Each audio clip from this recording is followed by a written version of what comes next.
Okay. Welcome to Immediate Review. So, we are at the moment, at the intermission for Godfather Part 2. Yeah, we're reviewing Godfather Part 2, but we thought it'd be fun to stop at the intermission because Peter's never seen it before. So, Peter, what do you think of Godfather Part 2 so far? And what do you think's going to happen? Okay, so,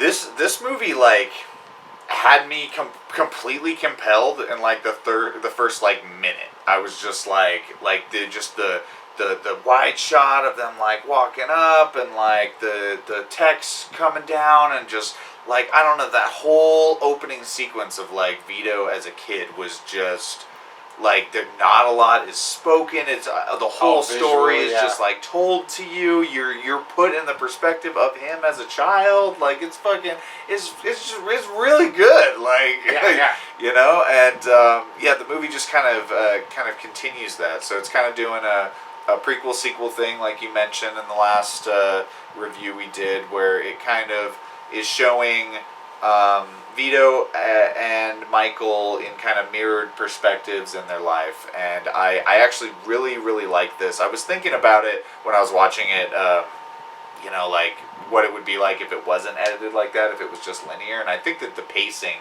is like really improved. Like, you know, we're 2 hours into the movie and, like, you got to the intermission part, I was just like, intermission? Like, what? Or, like, it felt like they were leading to an end, and I was like, the end? Like, this doesn't feel like the end to me. Like, what? And yeah, then I remembered, like, oh, there's an intermission. So it's like, you know, I want to keep watching it.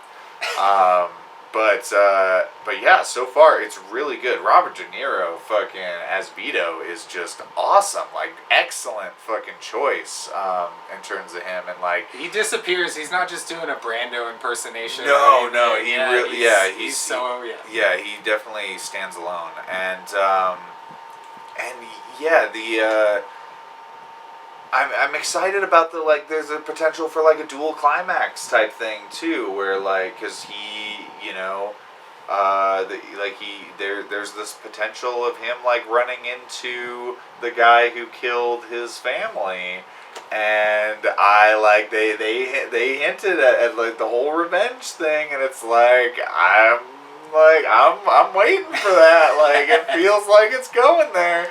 What about Michael's storyline? His brother Fredo betrayed him. So yeah, he called it. Like, I knew that that Roth was evil, and I knew that he was evil. Yeah, that Fredo betrayed him. And I mean they do tell it to you in the scene, but it was just like when he calls it was just like, I fucking knew it. Like, he's a fucking bastard. So where do you see that going? I mean, in terms of, like, the like, right now they're trying to do the whole, like, oh no, it's okay, Frito, we're family, I love you, but he's probably gonna kill Frito in some sort of way, like, but yeah, this, like, the way that this movie does stuff like that, they do it in a way that, like, you know, like the punishment fits the crime, you know what I mean? And so I feel like it's not just gonna be like, oh, you betray me, I kill you. It's like there's gonna be some sort of, like, kind of, but, like, more in depth. They always like to they always do, like, little stuff, you know, like with the horse. They like in the first one they were like, oh yeah, it's $100,000 horse. And it's like, oh, $600,000. Yeah. So one thing I really like that this movie does with Vito's flashbacks is in the first film he's kind of presented as, like, just a holy bad mafia boss that you like, but his biggest like positive trait is that he's a family man.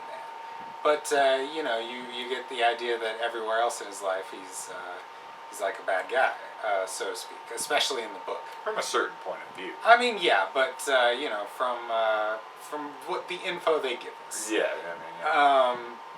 But in this one, you really find out that, like, his origins, he was totally saving everyone from this fucking asshole who was just pushing people around, bullying them, getting money from them, and Vito learns from that. He sees how this dawned, the way people, like, that he doesn't want the kind of fear that the people have for him. He wants to get a different type of fear, a respectable fear. And I think this like prequel section just really just shows more of what a good guy he is.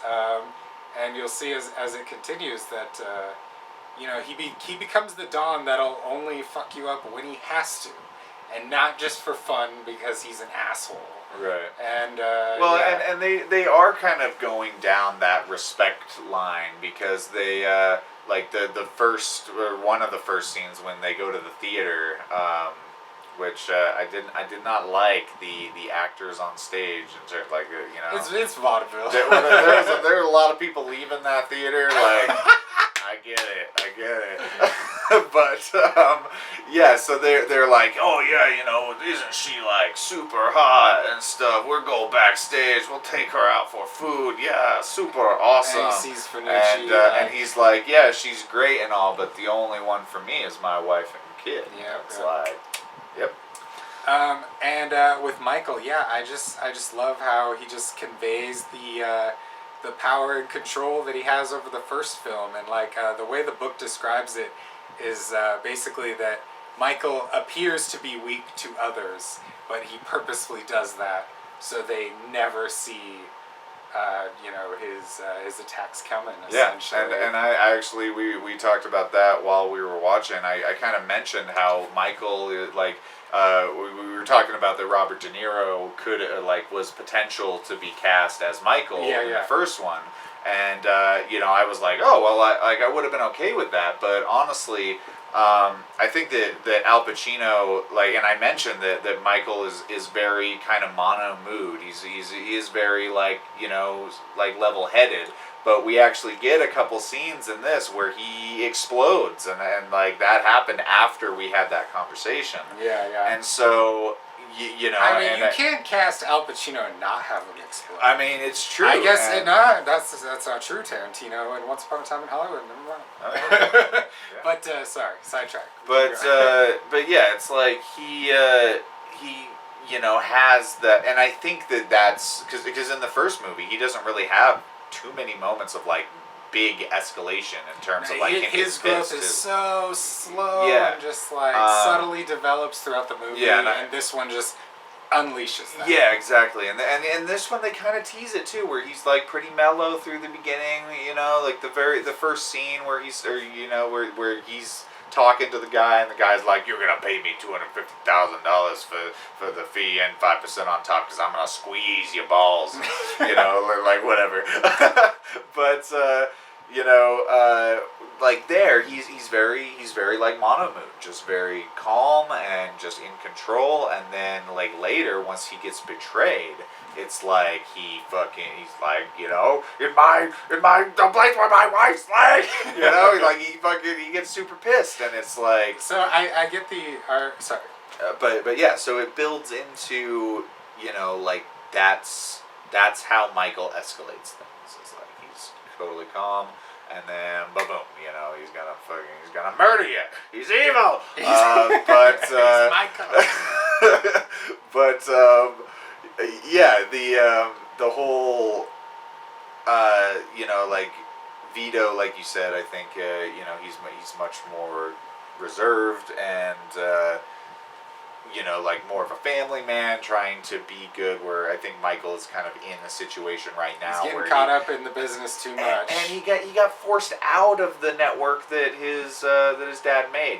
He's in Nevada, he's doing his own thing, it's completely disconnected. So we're about at 10 minutes. We should probably wrap it up for the intermission. But I get the sense that you dig this one more than the first one. Oh yeah, for sure. I think this one just it brings you into it way more. It just captures it really well. It's really hard to explain. I was even thinking about it before the intermission. I was like, I don't know why I really like this a lot more. I think it's the production. The first Godfather just was a tense production. A lot of aspects were rushed. Studio clashing with Francis Ford. They literally hired a director who was behind him, ready to take over. Right. He was literally under the gun getting fired, and I think it comes through in the first film, where this one he he had the freedom to execute, him and Mario Puzo had the freedom to just execute a sequel. And it's I think it's a little technically better than the first one as well. They don't have to use B-roll footage. Oh yeah. A lot of the shots aren't like duplicates sitting on the There shelf. isn't a single bad actor in this so far. Yeah, There was a couple in the wedding scene that I wasn't a huge fan of, but either way, I'm really excited to see how this ends. So let's get to it. Man, bravo, dude. That was excellent, dude. Such a good movie. Holy shit. Like, way better than I expected. Why did they make a third one? Like, seriously. Like, that's the end. That's the ending shot right there. Like, end of series. Like, that is a good fucking ending, dude. That's good. Like, the rise and fall, man. Like, I don't even know what happens in the third one, but in my mind, you will. It's not necessary. Like, it's not necessary. Those two, they are an isolated story, and it ends perfectly.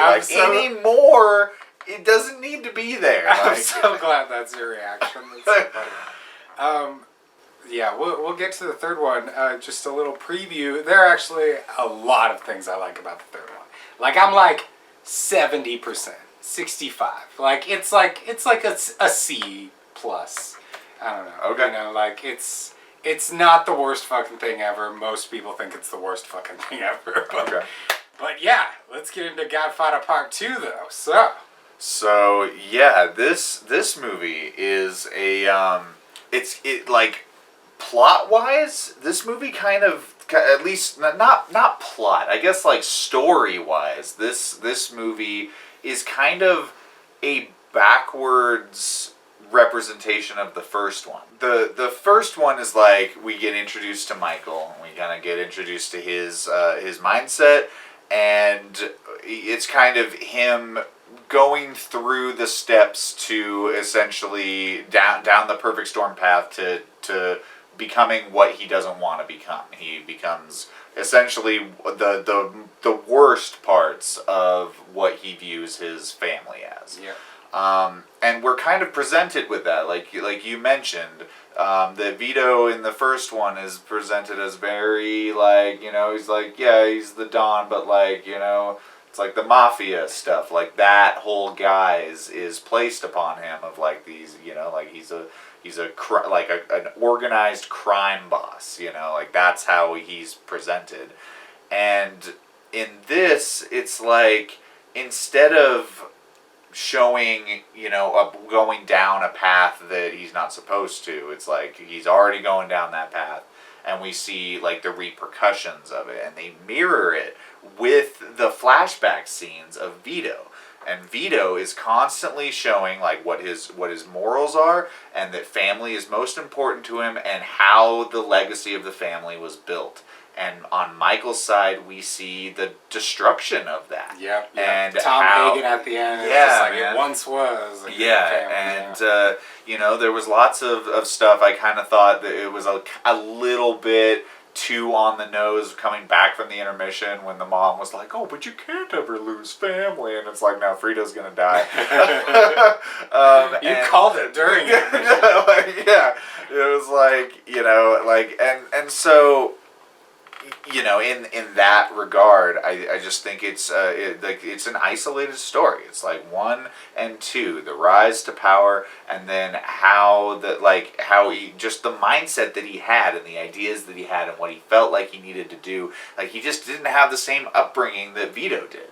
Like, he didn't have that, like, you know, a father figure that, like, raised him, you know. And even, like, one of the last shots, you know, when they go off and tell Vito it's his birthday and he's just alone, like, smoking a cigarette, and that's how he was before. And it's kind of just like, he's separated from the family. He doesn't want to be part of it. He goes on this whole emotional arc of, like, joining the military. That's why the first film is so much more impactful after you've seen where he ends up. And, Yeah, because it's just like he has this whole trek that he does of trying to become like better than his family, and in the strive to be better, he ends up worse, like way worse, and like killing his family off. Like he throws away all of the values that his family, He doesn't balance business and family. That's what Vito did brilliantly. Yeah. Michael is just all business. He just Yep. ignores his kids and Kay, and is just always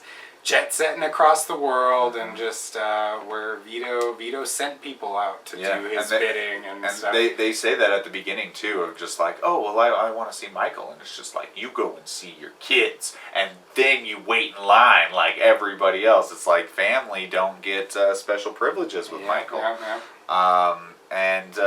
That's not. I mean, like for Vito, it was like anybody who did him a favor. Like, oh, he was walking down the street and was going to buy some oranges. Michael does not continue Vito's philosophy of like one good turn deserves another. Yeah, and the whole favor things are completely gone from when Michael becomes a Don. That's like never brought up of just like it's always just, oh, I'll make him an offer he can't refuse. He sticks to the threats. He's more like Fanucci in the flashbacks. He's just threats and intimidation to get what he wants. He doesn't really have a lot of give and take with anybody he interacts with.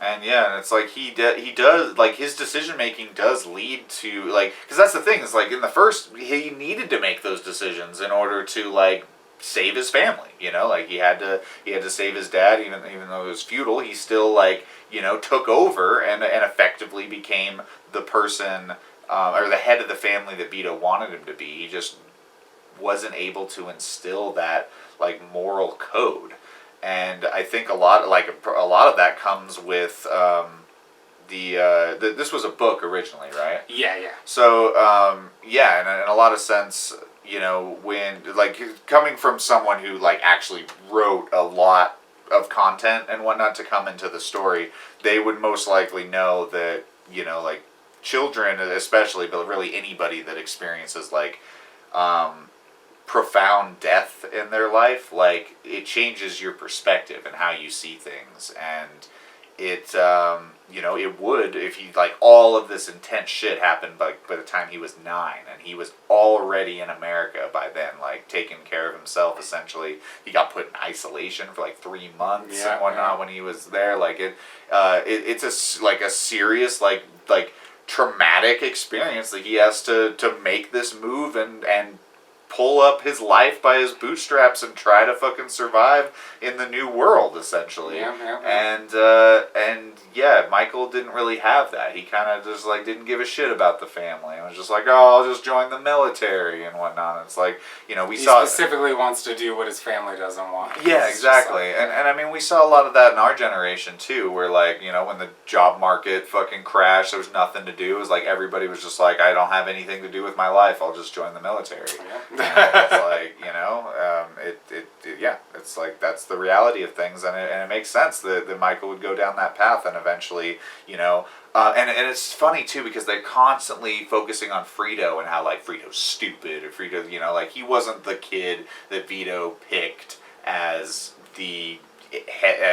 who was going to take over the family. Yeah, Vito was always disappointed in Fredo, but he loves him very much. Yeah, and it's like all of that hope and expectations and whatnot. It's like Frito was the one who cared about family the most anyway. Like all the values that Vito had were instilled in Frito. He was just kind of like spineless, and where Michael like was like strong and smart, but he was smart in the wrong ways. Like he didn't. They both essentially go to the extremes that their father was able to balance. It's actually really interesting. This reminds me of a kind of a story plot in Death Note a little bit, where one character dies and then 2 characters are introduced after that both of them, if they were combined together into a single person, would essentially be that same person. Wow, And it's like Vito and Michael and Frito. It's like they them together would essentially, if they would have like linked and had the family compassion side and Michael's business side, that like maybe it would have worked. They're more like Vito than Michael is alone, and Frito is alone. So this is the first time that this viewing I had the most sympathy for Fredo, because like I really believe that he didn't know what he was doing, and that he's just so naive and was giving out information. And I genuinely do believe that he bought a stupid story and he's just afraid of Michael. after that. Look at what Roth was able to do, man. Yeah. He's a manipulative fuck, like in every regard, and like even plays the fucking like Congress and shit. Like, you know, it's like he was smart as fuck, and it's like, you know, just because, you know, a little bit of information that you might think is harmless can be incredibly harmful in the wrong hands, and that's what we saw. And just because he didn't have the foresight to, you know, hindsight's 20/20. You know what I mean? It's like, just because he didn't see it doesn't mean that he's like a bad person or personally going, like his actions after the fact do not say that he was trying to betray the family. If he would have just gone straight to Roth and been like, protect me, like, He you knew know. it was his fault afterwards, because when he ran into the Johnny at the party, he like looks down and he pretends like he doesn't know him, and then he lets it slip that he was going over there all the time. Yeah. So, yeah, I just Fredo made a massive mistake, but I don't think he deserved death, and Michael made the extreme choice there. I mean, yeah, and even with the other guy who was going to testify against him, and then was just like, oh, you know, Michael did this and that, you know, like that guy. I did too. I really liked him, and there was like 3 different parts where I thought he was gonna get straight up murdered, and he doesn't until the very fucking end, and it's like he does. And it's like that there's a line that Michael says where it's just like, I don't need to wipe everybody out, just my enemies. It's like, that guy wasn't your fucking enemy. He fucking sided with you at the end. At the end, like, but from Michael's perspective though, it's like, you gotta kill him. No, yeah, he might betray me again. Yeah, like, it's like, I get it, but yeah, you know, like. Well, but and he slit his own wrists in the bathtub. Oh, he did? Yeah, no, yeah. Oh, okay. Yeah, Well, I thought he was murdered. So. No, he knew Michael was coming after him. So yeah, any other story elements we want to talk about? I mean, for the most part, if anything else comes up, I'll probably discuss it. But that's the bulk of what I wanted to say about it. Like, part 2, fucking yeah, better than man. part 1. It's like, I don't want to say it's the frosting on the cake because I hate frosting, but give me your food analogy. Yeah, you had peaches and you added cream with part 2, and there you go. You got yourself a fucking delicious bowl. And of part 3 is the burnt crust that goes around. the attempt at a creme brulee. But no, this was a tasty bean dip, dude. Okay, cool. And see, when you watch part 1, it's going to be a whole different thing. I want, because you have so much more context about the beginning. That's the thing, is like you have so much more. Well, when context, you watch Godfather Part 1, you don't really know that. Like, pay attention to Michael. No, at all. Like, the first 2 reels, he's barely even in it. And I thought it was all about like, the Godfather, that guy, like, you know, the guy who'll talk like this. But yeah, like, I honestly, I'm glad that I waited this long to watch it, though. I really am. I know. Wouldn't have appreciated it. Yeah, as much, exactly. I know so much more about movies now. Like, you know, we make videos and stuff. Oh, there are totally people who watch this just like boring. Yeah, and like.